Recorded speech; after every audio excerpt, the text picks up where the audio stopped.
अगर ये चुनाव जीत गए, मेरे से लिखवा लो, 2 महीने के अंदर उत्तर प्रदेश का मुख्यमंत्री बदल देंगे। कोई केस नहीं होगा, कोई मामला नहीं होगा, तब भी मैं तुमको गिरफ्तार कर सकता हूं। मेरे से लिखवा लो एफिडेविट के ऊपर। थोड़े दिन के बाद ममता दीदी जेल में होंगी, तेजस्वी यादव जेल में होगा, स्टैलिन साहब जेल के अंदर होंगे, पिनरई विजयन जेल के अंदर होंगे, उद्धव ठाकरे जेल के अंदर होंगे, जितने विपक्ष के नेता ये सारे जेल के अंदर होंगे।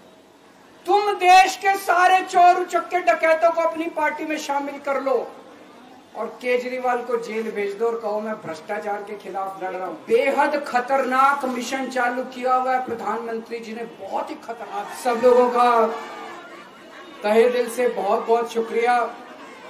इतनी तपती धूप के अंदर इतनी देर से इतनी बड़ी संख्या में आप लोग मेरा इंतजार कर रहे हैं, मैं आपका तहे दिल से बहुत बहुत शुक्रिया अदा करना चाहता हूं।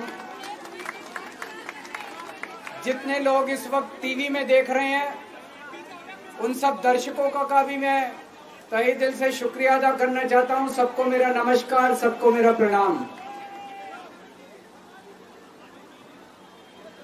दोस्तों, सीधा जेल से मैं आप लोगों के बीच में आ रहा हूं। आपके बीच में आके बहुत अच्छा लग रहा है। 50 दिन के बाद अभी अभी मैं, मेरी पत्नी, भगवंत मान साहब, हम लोग कनॉट प्लेस में हनुमान मंदिर में गए थे।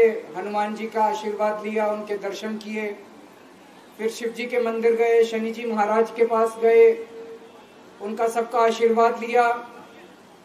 बजरंगबली की खूब कृपा है हमारे ऊपर, हमारी पार्टी के ऊपर, देशवासियों के ऊपर।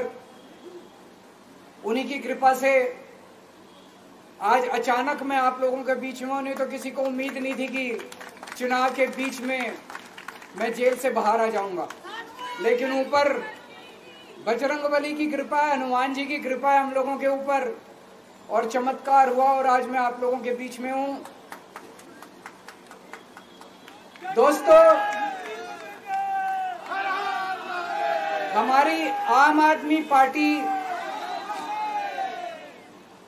एक छोटी सी पार्टी है, 2 राज्यों के अंदर है, अभी 10 साल पुरानी पार्टी है। हमारी पार्टी को कुचलने में, खत्म करने में प्रधानमंत्री जी ने कोई कसर नहीं छोड़ी।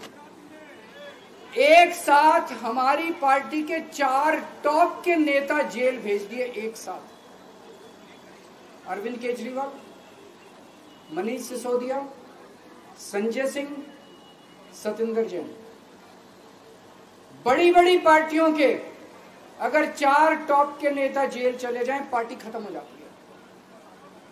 आम आदमी पार्टी के 4 टॉप के नेता इन्होंने जेल भेज दिए। उन्होंने सोचा कि पार्टी खत्म हो जाएगी, लेकिन ये पार्टी नहीं है, ये एक सोच है। जितना ये खत्म करना चाहते हैं उतना ये बढ़ती जाती है, उतना ये बढ़ती जाती है। ये क्रश करना चाहते हैं प्रधानमंत्री जी आम आदमी पार्टी को।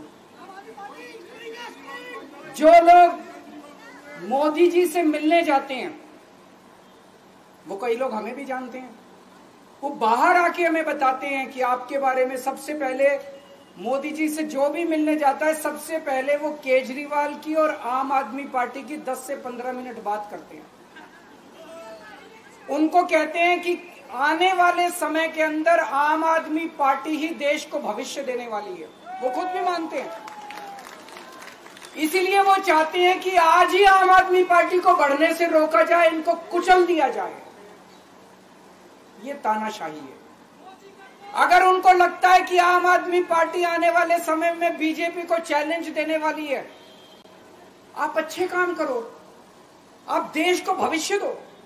आज आपकी सरकार है केंद्र के अंदर, आप देश के लिए काम करोगे, आम आदमी पार्टी को कोई पूछेगा ही नहीं। लेकिन आप कुछ काम नहीं करो और आम आदमी पार्टी को कुचल दो, ये जनतंत्र नहीं है, ये इस देश की जनता पसंद नहीं करती। इन्होंने आम आदमी पार्टी को कुचलने में कोई कसर नहीं छोड़ी। छोटे से लोग हैं हम लोग, छोटी सी पार्टी है। 75 साल के अंदर इस कदर किसी पार्टी को और उसके नेताओं को प्रताड़ित नहीं किया गया जिस तरह से प्रधानमंत्री मोदी जी ने आम आदमी पार्टी को प्रताड़ित करने की कोशिश की है। मेरे को इन्होंने जेल भेज दिया।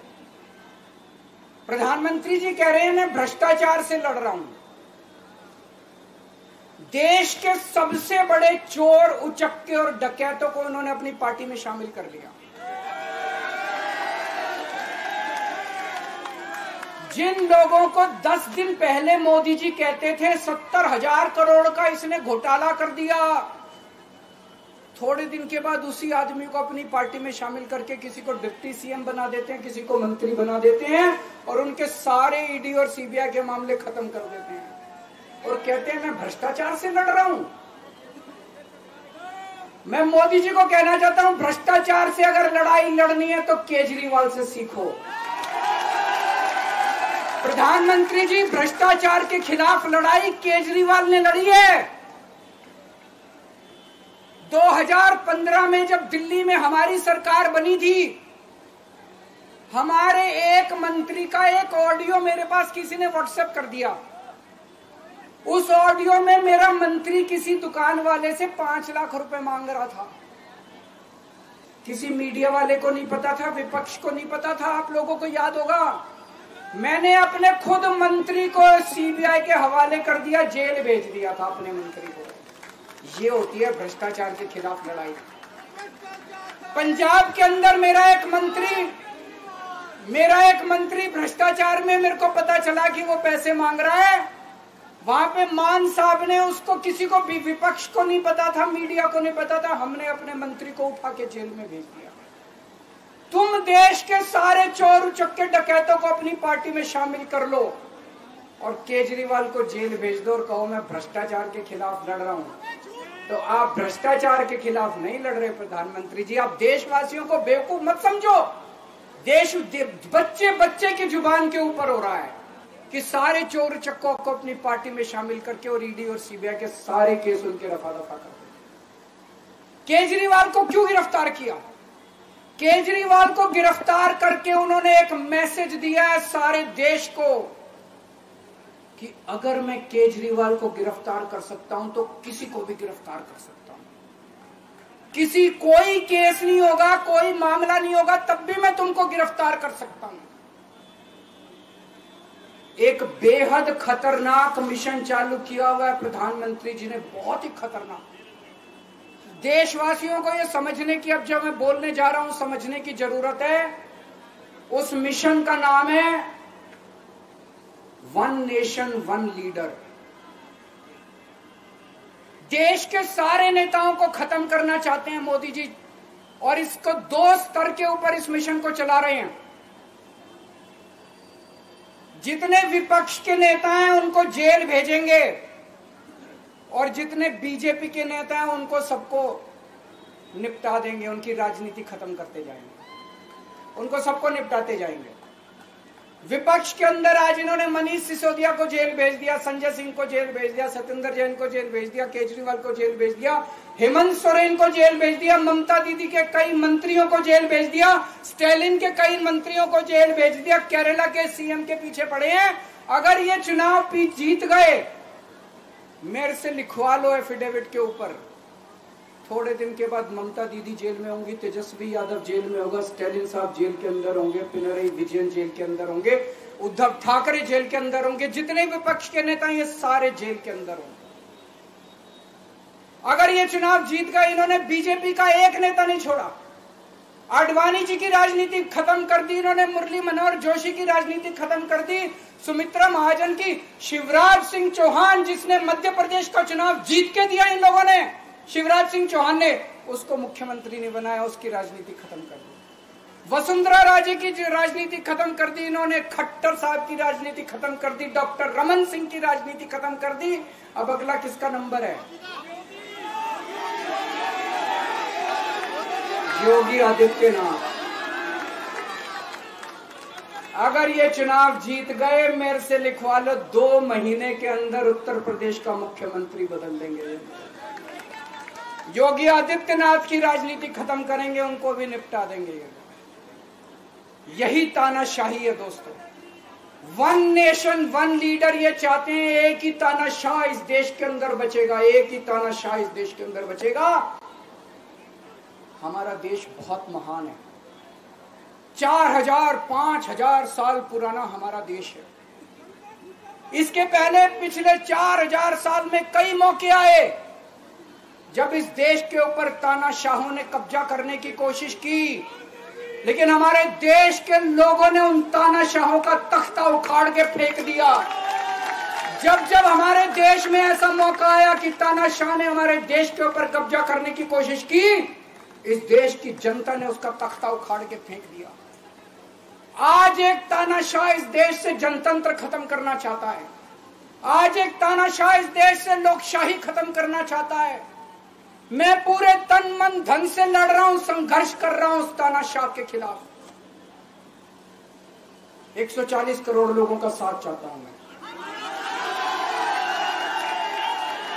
मेरे अकेले के करने से नहीं होगा। 140 आज मैं आप लोगों से भीख मांगने के लिए आया हूं, 140 करोड़ लोगों से, 140 करोड़ लोगों से भीख मांगने के लिए आया हूं। मेरे देश को बचा लो, मेरे भारतवर्ष को बचा लो, मेरा भारत बहुत महान है। इस तानाशाही से बचा लो मेरे दोस्त, मेरे देश को।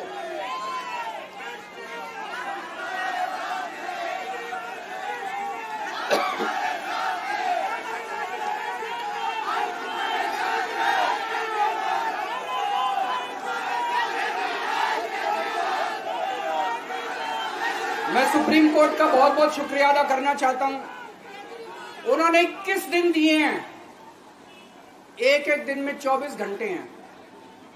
मैं एक दिन में 24 में से 36 घंटे काम करूंगा, पूरे देश भर में घूमूंगा इस तानाशाही को रोकने के लिए। दोस्तों, जितनी मेरे अंदर ताकत है, मेरा सब कुछ कुर्बान है देश के लिए।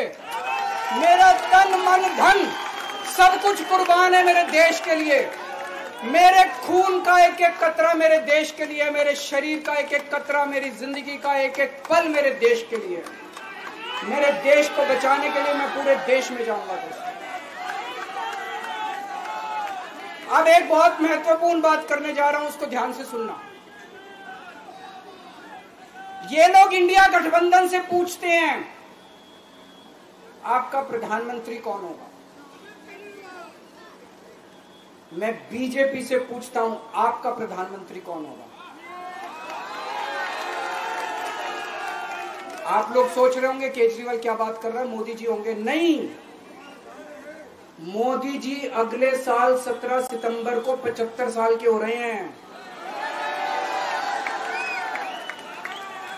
बीजेपी के अंदर मोदी जी ने 2014 में मोदी जी ने खुद ने रूल बनाया था कि बीजेपी के अंदर जो भी 75 साल का होगा उसको रिटायर कर दिया जाएगा।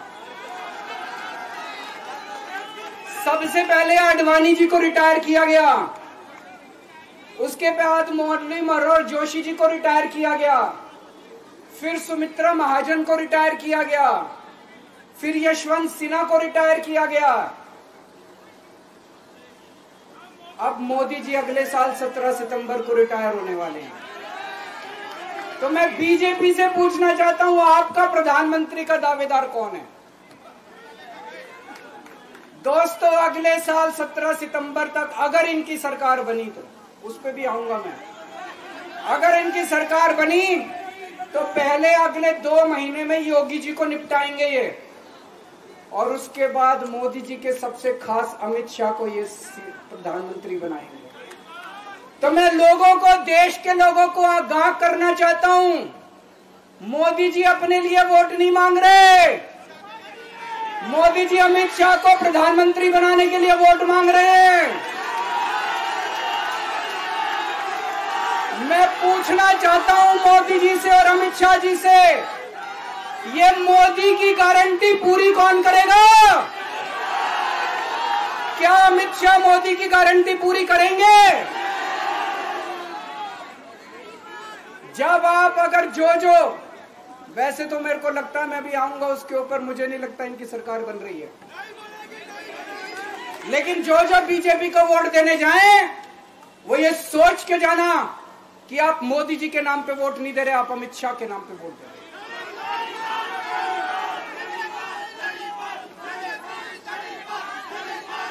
अब एक खुशखबरी है आप लोगों के लिए, अब एक खुशखबरी है, सबको बता देना जो मैंने बातें कही है बड़ी सोच समझ के कही है। वहां बैठ के यही सोच रहा था 50 दिन से।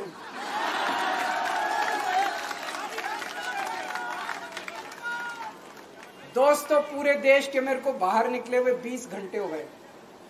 इन 20 घंटों के अंदर भी मैंने रात भर में जनता से बात कर रहा था, लोगों से फोन कर रहा था।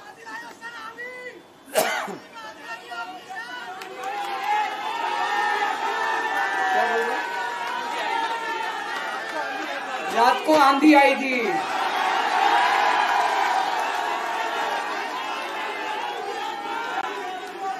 पिछले 20 घंटे में मैंने जो बातचीत करी है, कई बड़े बड़े एक्सपर्ट से बात की, चुनाव विश्लेषकों से बात की, सेफोलॉजिस्ट से बात की, जनता से बात की, फोन पे लोगों से। मेरा अपना आकलन है कि 4 जून के बाद इनकी सरकार नहीं बन रही, मोदी सरकार नहीं बन रही। दोस्तों अगर मैं गलत हूं तो मेरे को बताना। हरियाणा में इनकी सीट कम हो रही है, राजस्थान में कम हो रही है, कर्नाटक में कम हो रही है, दिल्ली में कम हो रही है, बिहार में कम हो रही है, महाराष्ट्र में कम हो रही है, कर्नाटक में कम हो रही है, बंगाल में कम हो रही है, झारखंड में कम हो रही है। बढ़ कहां रही है? यूपी में कम हो रही है, बढ़ कहां रही है? बड़े एक भी जगह इनकी सीटें नहीं बढ़ रही हैं। मेरा अपना मानना है, और सट्टा बाजार में भी जो चल रहा है, इनकी 220 से 230 के बीच में सीट आ रही है, उससे ज्यादा सीट नहीं आ रही। मोदी सरकार नहीं बन रही है, केंद्र में इंडिया गठबंधन की सरकार बन रही है। आम आदमी पार्टी उस सरकार का हिस्सा होगी। दिल्ली को पूर्ण राज्य दिलाएंगे।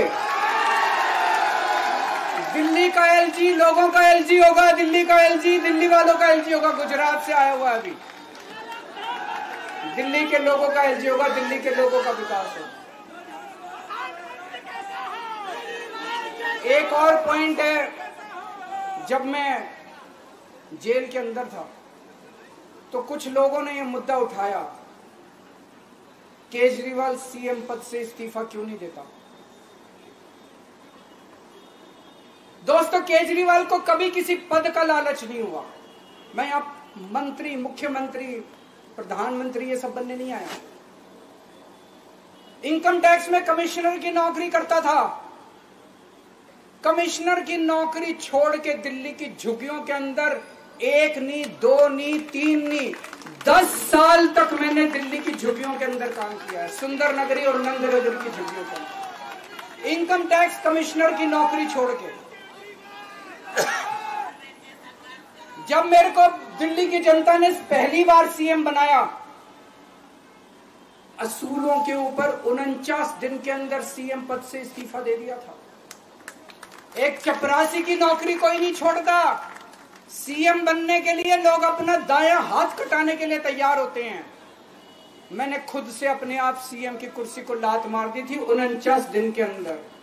मेरे लिए सीएम पद इंपॉर्टेंट नहीं है। आज मैंने सीएम पद से इस्तीफा क्यों नहीं दिया जेल जाने के बाद? दोस्तों पिछले 75 साल में भारतवर्ष में इतने राज्यों के चुनाव हुए, इतने राज्यों के चुनाव हुए, दिल्ली के अंदर सबसे ऐतिहासिक बहुमत से आम आदमी पार्टी जीती। 55-56% वोट, एक बार 67 सीट, एक बार 62 सीट। इतने भारी बहुमत से आज तक कोई राज्य की सरकार 75 साल में नहीं जीती। इतने भारी बहुमत से जीतने के बावजूद झूठा केस, अब उनको पता है वो हमें हरा नहीं सकते दिल्ली के अंदर। उन्हें पता है अगले 20 साल तक दिल्ली में आम आदमी पार्टी को कोई नहीं हरा सकता। तो उन्होंने एक षड्यंत्र रचा, राजनीतिक षड्यंत्र रचा। केजरीवाल को झूठे केस में जेल भेज दो, केजरीवाल को इस्तीफा देना पड़ेगा, केजरीवाल की सरकार गिर जाएगी। उन्होंने ये षड्यंत्र रचा। मैंने कहा मैं भी इस्तीफा नहीं दूंगा। तुम अगर जनतंत्र को जेल में कैद करोगे तो जनतंत्र जेल से चला के दिखाएंगे दोस्तों, सरकार भी जेल से चला के दिखाएंगे। कतई इस्तीफा, तुम्हारे ट्रैप में फंसने वाले नहीं हम। ये अगर हेमंत सोरेन साहब को भी इस्तीफा नहीं देना चाहिए था, जेल से सरकार चलानी चाहिए। अगर हमने इस्तीफा दे दिया, ये तो बड़ा अच्छा इनके लिए। जिस राज्य के अंदर ये चुनाव हारेंगे उसके मुख्यमंत्री को पकड़ के जेल में डाल दो, सरकार गिरा दो। उसके मुख्यमंत्री को पकड़ के जेल में डाल दो, सरकार। आज मैं अगर दिल्ली की जेल के अंदर रह के दिल्ली की जेल से इस्तीफा नहीं दे रहा, वो इस तानाशाही के खिलाफ संघर्ष कर रहा हूं, इसको समझ लेना। केजरीवाल को किसी पद का लालच नहीं है। सीएम तो 100 सीएम की कुर्सी देश के नाम कुर्बान है। मुझे पता चला मेरे जेल जाने से बहुत लोग भावुक हुए, खासकर मेरी माँ, बहनें, महिलाएं बहुत रोई, कईयों ने बहुत मन्नतें मांगी। मैं सबका बहुत बहुत शुक्रिया अदा करना चाहता हूं जिन लोगों ने अपनी दुआएं, करोड़ों लोगों ने अपनी दुआएं भेजी हैं। पूरी दुनिया भर से करोड़ों लोगों ने दुआएं भेजी। उन्हीं के आशीर्वाद का कमाल है कि आज मैं आप लोगों के बीच में हूं। आप लोग सब लोग सुखी रहें, देश खूब तरक्की करे, फले फूले, आप सब लोग खूब खुश रहें, ऐसी मेरी प्रभु से इच्छा है। भारत माता की।